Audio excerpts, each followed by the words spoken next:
를 보니 살맛이 납니다.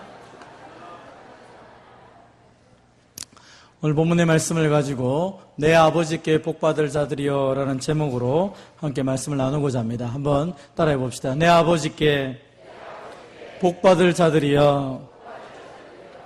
우리는 천국에 간다, 천국에 가지 못한다라는 이야기를 할 때 믿음에 대한 이야기와 또 선행에 대한 이야기를 많이 하게 됩니다.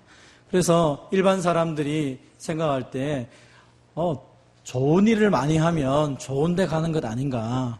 그래서 좋은 데 가기만 하면 되지 그것이 천국이든지 극락이든지 어디든지 상관이 뭐가 있느냐. 그래서 살면서 좋은 일 많이 하며 살면 되지 않느냐라는 이야기를 종종 듣게 됩니다. 그래서 때로 그것이 맞는 것처럼 보이고, 그래서 그것이 어느 날 교회에도 들어와서 우리도 그냥 좋은 일 많이 하고 잘 사는, 그래서 사람들에게 칭찬받는 사람이 되면 어떨까라는 이야기를 하기도 합니다. 2013년 5월 바티칸에서 수요 미사가 있었는데 그때 교황이 이런 류의 이야기를 했습니다. 모든 인간은 이미 그리스도의 보혈로 구속받았기 때문에 선을 행할 수 있는 능력도 있고, 선을 행하기만 하면 심지어 무신론자라 할지라도 천국에서 만날 수 있다라는 요지의 이야기를 했습니다. 이미 2000년에 예수님 십자가에 죽으셨기 때문에 예수님의 모든 십자가를 통하여 모든 사람의 죄가 용서되었다. 그러니까 어떤 종교를 믿든 심지어 어떤 신을 믿지 않아도 착한 일만 많이 하면 천국에 갈 수 있다라는 요지로 이야기를 했습니다. 그래서 이슬람이든지 또 불교든지 또는 힌두교든지 누구든지 상관없이 우리는 나같이 선을 행하는 삶을 살아가자라는 정도로 이야기를 한 것입니다. 여러분, 이것이 과연 옳은 이야기일까요? 여기에서 가장 큰 실수가 무엇입니까?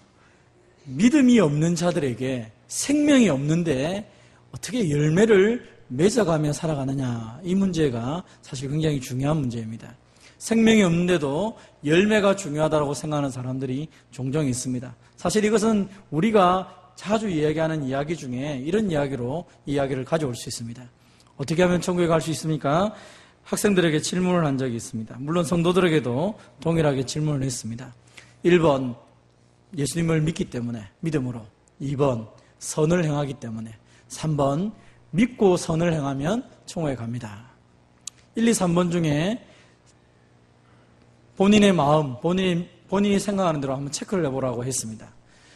놀라운 사실은 대부분의 많은 사람들이 예수님 믿음으로 천국 간다라고 말할 것 같지만 3번을 많이 합니다. 예수님을 믿고 선을 행해야지 천국에 간다라고 얘기를 하는 것입니다. 그러면서 또 질문합니다. 지금 죽으면 천국 갈 수 있을 것 같습니까? 라고 하면 갈 수 있을 것 같기도 하고 못 갈 것 같기도 하고 이렇게 얘기를 합니다. 못 가는 사람들에게 질문합니다. 왜 못 간다고 생각합니까? 죄가 많아서 못 가는 것 같습니다. 갈 수 있다고 하는 사람들에게 말합니다. 어떻게 하면 갈 수 있습니까? 내가 예수 믿기 때문에 갑니다 라고 얘기합니다. 그래 보면 교회 안에서 신앙생활을 하는 사람들 중에 한 50% 정도 되는 사람, 그리고 그 중에서 진짜 확신을 하는 사람은 한 25% 정도 될까 말까 하다라고 통계로 그렇게 나오고 있습니다. 100명 중에 예수님 믿고 천국 갈 수 있다고 확신하는 사람은 50명이 되지 않는다는 것입니다. 나머지 사람들은 무언가가 지금 내가 죽으면 천국 가기에는 약간 부족하다.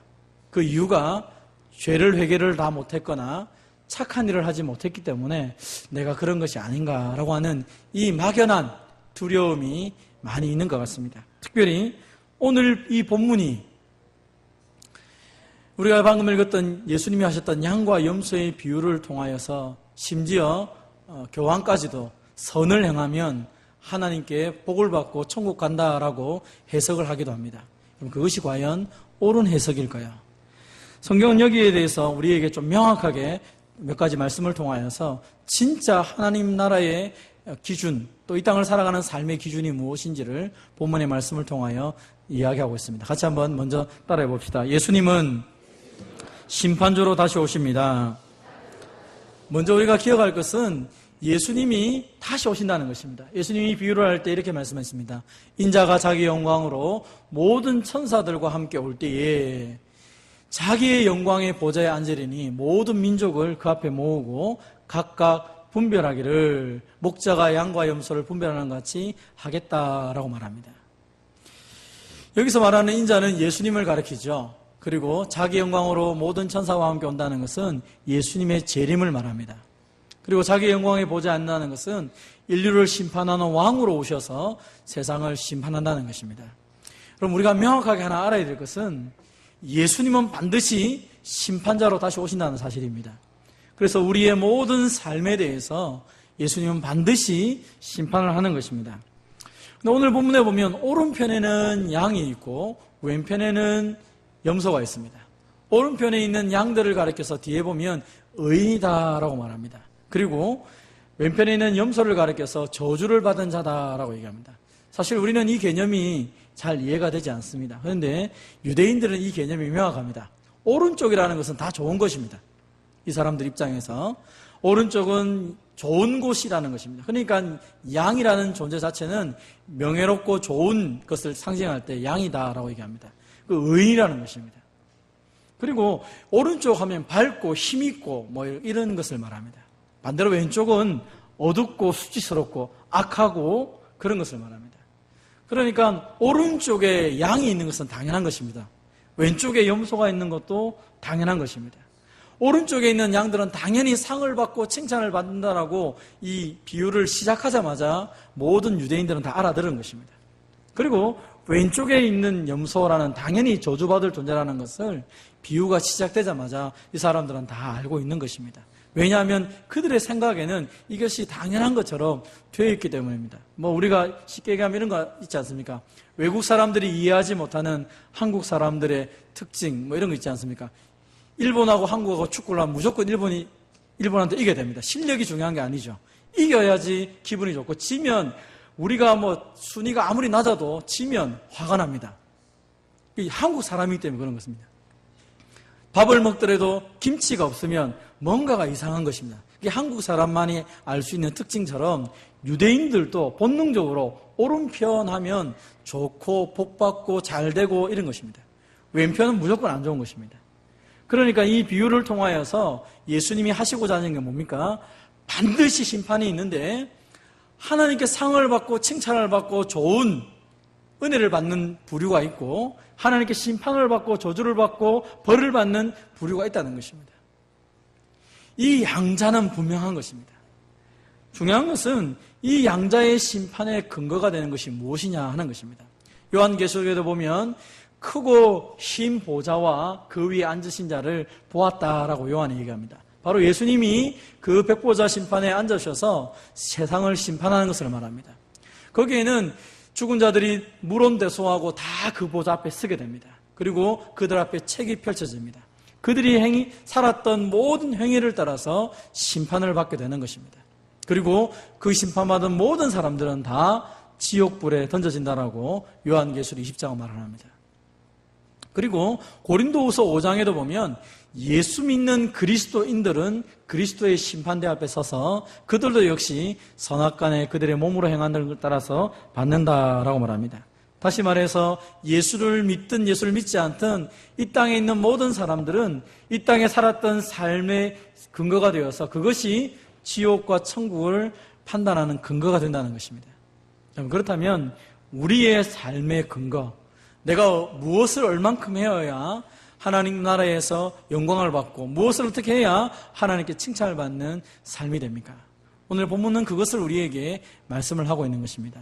그래서 먼저 오늘 하루가 저 영원한 세계와 연결이 되어 있다는 사실을 기억하시면서 오늘 이 하루가 의미 없는 하루가 아니라 저 영원한 삶을 이어가는 하루가 되고 저 영원한 삶을 우리의 삶에 가져오는 또 하루가 된다는 사실을 기억하고 믿음으로 살아가는 저와 여러분 되시기를 바랍니다. 그래서 오늘의 삶은 의미 없는 시간이 아닙니다. 오늘의 하루의 시간들은 다 의미가 있고 그 모든 것에 대해서 하나님은 판단하시고 심판을 하신다는 것입니다. 그렇다면 무엇에 근거하여서 그렇게 심판하십니까? 우리 두 번째 한번 따라해 봅시다. 예수님은 우리가 복받는 자로 살기를 원하십니다. 예수님은 계속 비유합니다. 그때에 임금이 그 오른편에 있는 자들에게 얘기합니다. 내 아버지께 복받을 자들이여, 이리 나와서 창세로부터 너희를 위하여 예비된 나라를 상속하라라고 얘기합니다. 당연히 오른편에 있는 사람들은 칭찬을 받을 줄 알고 있었습니다. 그런데 그 칭찬의 내용이 엄청난 것이었습니다. 내 아버지 하나님께 복을 받을 자들이여. 원어를 보면 이것은 복을 받은 자들이여 라고 이렇게 확증적으로 말을 하고 있습니다. 그러니까 심판대에서도 복을 받을 것이며 사실은 이미 이 땅에 살면서 복을 받았다라고 말을 하고 있습니다. 어떤 복입니까? 두 번째로 말하는 것은 뭡니까? 창세로부터 예비된 나라를 상속받게 될 것이다. 저 영원한 나라, 창세전부터 너희를 준비했던 그 나라가 이제 너희들의 상속이 될 것이다. 사실은 우리가 이미 성경을 살펴본 것처럼 그것은 이 땅을 살면서 이미 누려온 사람이라는 것입니다. 그러면 하나님께 복을 받고 천국을 경험하며 사는 사람은 어떤 삶을 살았습니까? 그리고 그것을 하나님 나라를 상속받는 사람은 그 삶의 이유, 기준이 되는 것이 무엇입니까? 오늘 본문은 계속적으로 말씀하기를 내가 주일 때에 너희가 먹을 것을 주었고 목마를 때에 마시게 하였고 나그네 되었을 때 영접하였고 헐벗을 때 옷을 입혔고 병들었을 때 돌보았고 옥에 갇혔을 때 와서 보았다라고 말합니다. 예수님이 이 땅에 마치 내가 줄였을 때, 내가 목마를 때, 내가 나그네 되었을 때 너희가 이렇게 나에게 많은 것을 해주었다라고 이야기를 하고 있는 것입니다.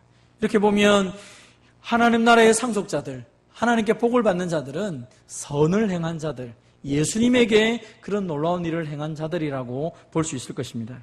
그런데 이때 이 의인들이 질문을 합니다. 우리가 언제 그렇게 했습니까? 주님, 우리가 언제 주께서 목마르신 것을 보면서 음식을 대접했고 목마르신 것을 보며 마시게 했습니까? 어느 때에 우리가 이렇게 했습니까? 3번이나 그들은 어느 때라고 하면서 자신들이 그렇게 한 적이 없다라고 말하고 있습니다. 우리는 주님을 향하여서 그렇게 한 적이 없습니다. 그런데 이런 칭찬이 어떻게 우리에게 왔습니까? 라고 그들은 반문을 하고 있는 것입니다. 그때 임금이 하시는 내용이 뭡니까? 예수님이 뭐라고 말씀하십니까? 내가 진실로 너희에게 이르노니 너희가 여기 내 형제 중에 지극히 작은 자 하나에게 한 것이 곧 내게 한 것이다 라고 말씀합니다. 예수님은 그 작은 자에게 한 것을 나의 형제다라고, 나의 형제, 나에게 한 것이다라고 그렇게 일치시키며 말하고 있는 것입니다. 다시 정리하면 이 오른편에 있는 양, 의인들은 하나님께 복을 받은 자들이고 복을 받을 자들입니다. 그리고 하나님의 나라를 상속할 자들입니다. 반대로 왼편에 있는 자들은 누구입니까? 저주를 받은 자들이다 라고 말합니다. 특별히 오늘 본문에서 나를 떠나라 이렇게 말합니다. 나를 떠나라. 그리고 영원한 불에 들어가라 라고 말하고 계시죠. 그 이유도 마찬가지입니다. 내가 주일 때에 너희가 먹을 것을 주지 아니하였다라고 말합니다. 목마를 때 마시지 않게 아니하였고 나그네 됐을 때 영접하지 아니하였고 헐벗을 때 옷을 입지 아니하였고 병들었을 때 옥에 가셨을 때 돌보지 아니하였다라고 말합니다. 그런데 놀라운 사실은 이 왼편에 있는 사람들도 똑같이 얘기합니다. 우리가 언제 그랬겠습니까? 주여, 우리가 어느 때에 그렇게 했습니까? 주님이 줄이신 것, 목마르신 것, 나그네 된 것, 헐벗은 것, 병든 것, 옥에 갇히신 것 우리가 언제 그렇게 돌아보지 않았습니까? 그때 똑같이 얘기합니다. 내가 진실로 너에게로는 이 지극히 작은 자 하나에게 하지 않는 것이 곧 내게 하지 아니한 것이라. 예수님의 그 모든 이야기를 들어보면 이 왼편에 있는 사람들, 이 사람들은 왜 저주를 받았습니까?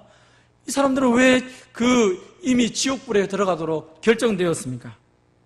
이들의 삶 역시 작은 자들에게 하지 않은 것 때문이다라고 얘기하고 있습니다.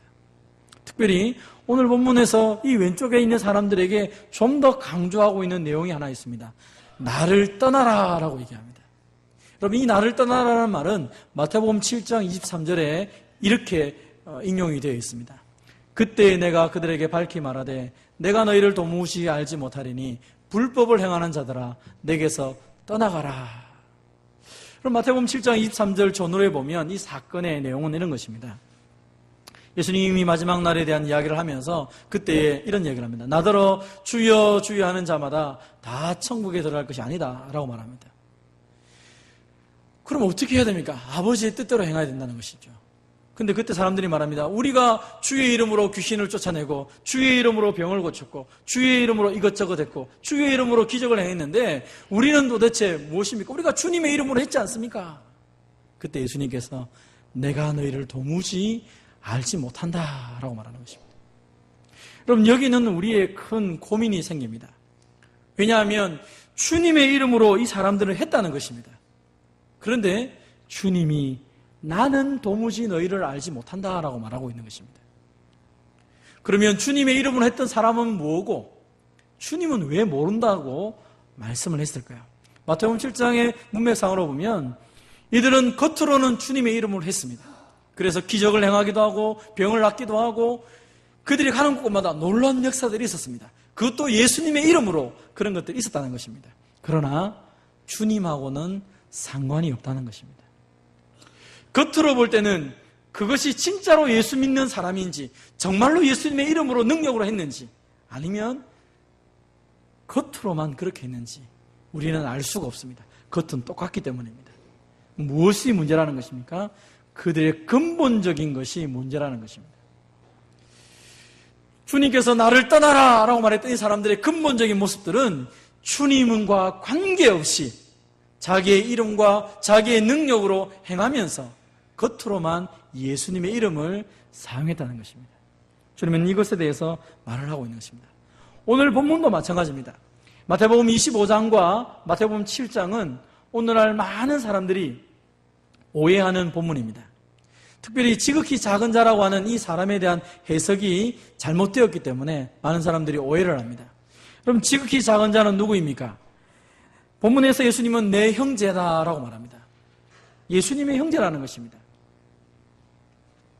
내가 예수님과 자신을 동일시해서 말씀을 하고 있습니다.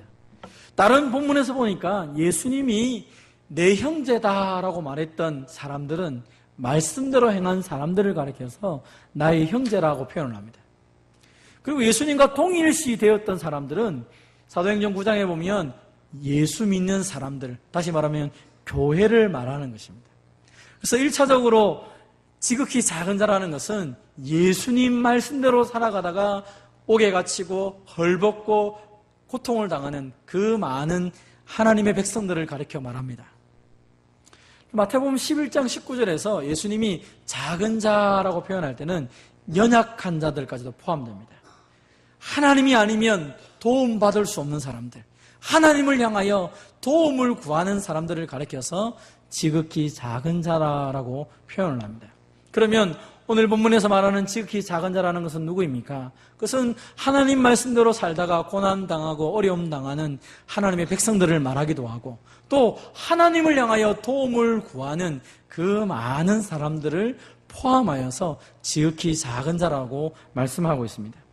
그 지극히 작은 자, 하나님의 말씀을 따라가고 하나님의 교회와 그리고 하나님 앞에 도움을 구하는 많은 사람들, 그 사람들을 진정으로 선을 행하는 자들에게 영생에 들어가기는 은혜를 주시겠다 말하고 그리고 그 나머지 사람들에게 영벌을 주겠다라고 말하고 있는 것입니다.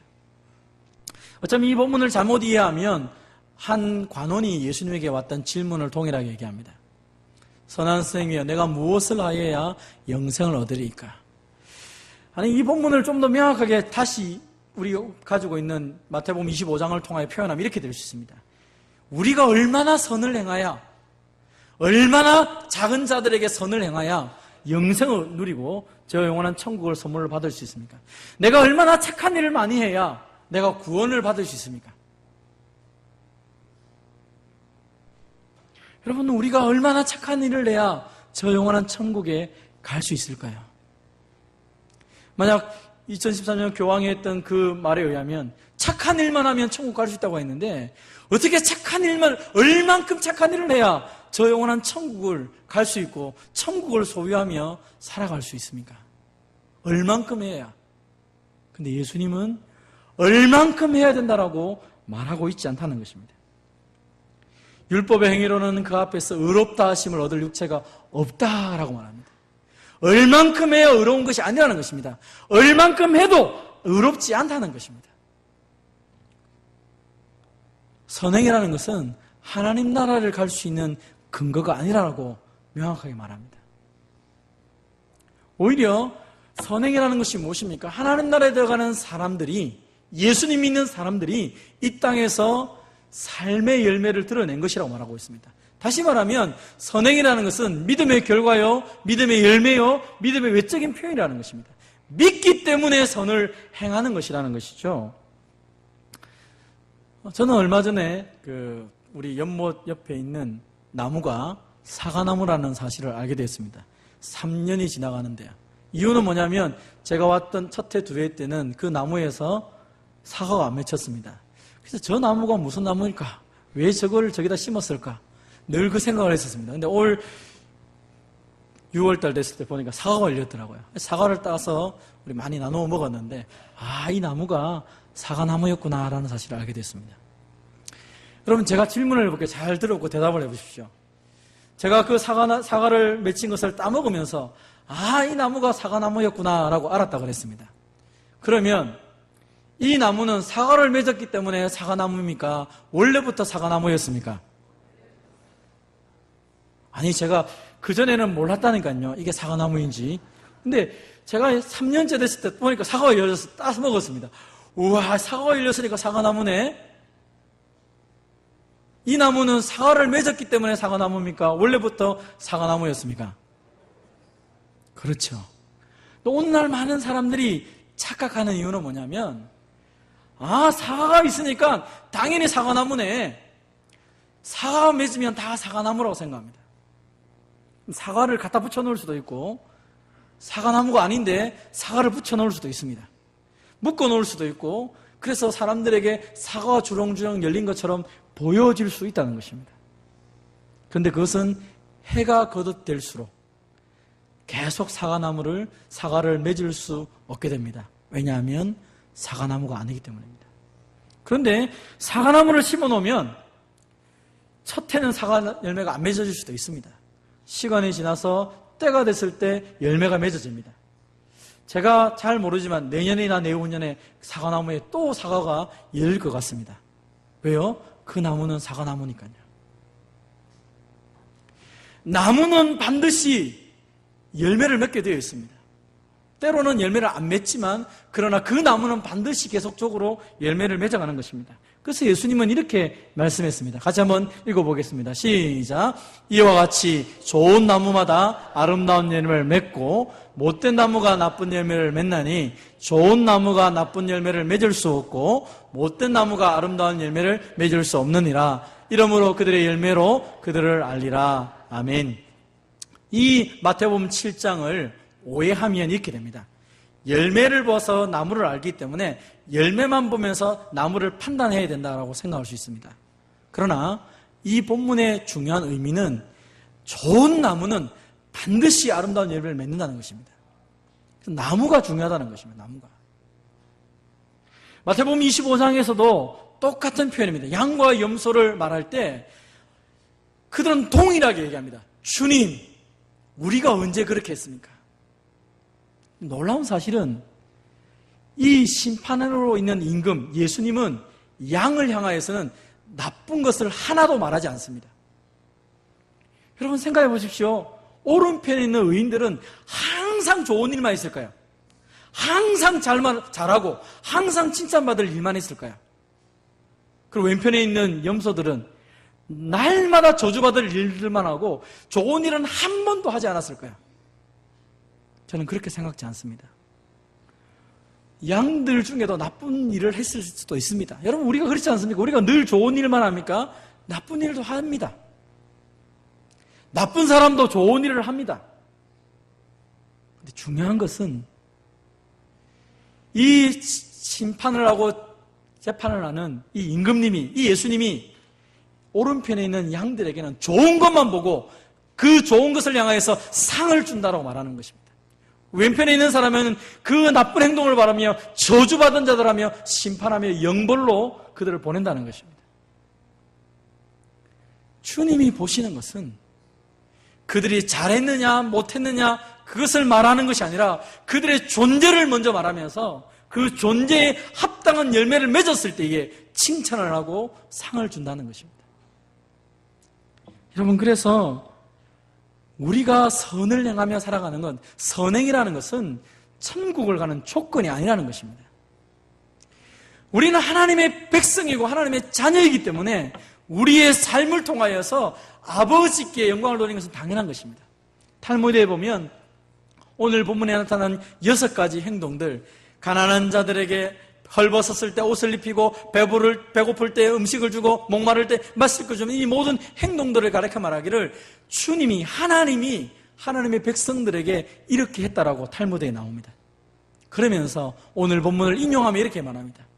너희가 이 양들을 향하여 너희가 이렇게 한 것은 하나님 아버지를 닮은 행동을 하고 하나님 아버지의 모습을 보여주었기 때문에 내가 너희들에게 상을 준다. 너희는 하나님의 자녀이기 때문에 당연히 하나님의 닮은 행동들을 했기 때문에 내가 너희를 칭찬한다. 이렇게 주석을 달아놓았습니다.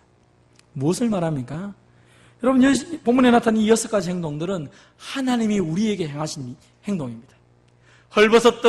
벌거벗었던 아담과 하와에게 하나님이 가죽옷을 지어 주시면서 그들을 보호하시고 사랑한 것을 보여주셨다는 것입니다.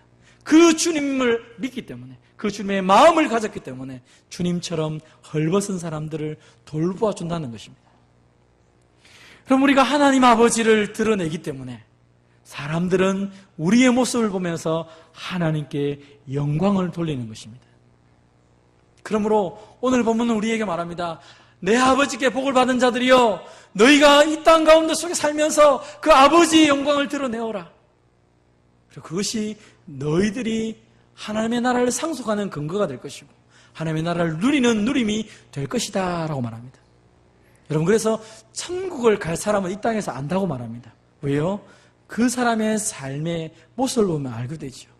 내가 믿는 예수님을 따라서 예수님처럼 살아가면 그 사람은 당연히 죽어서도 천국 갈 뿐 아니라 이 땅에서도 천국을 누리고 살아가게 되기 때문입니다. 저와 여러분도 마찬가지입니다. 우리가 어떻게 착한 일을 합니까? 왜 합니까? 내 안에 계신 주님이 나를 통하여 역사하시기 때문에, 오늘도 그 하나님이 나와 함께 교제하기 때문에 내가 그 아버지를 닮아가며 그 아버지의 사랑을 세상 가운데 보여주는 것입니다. 오늘도 하나님 아버지께 복받은 자로, 하나님의 상속된 자로 하나님의 사랑과 하나님의 은혜를 흘러보내는 복의 통로로 살아가기를 주님의 이름으로 축원드립니다. 하나님 아버지 감사드립니다.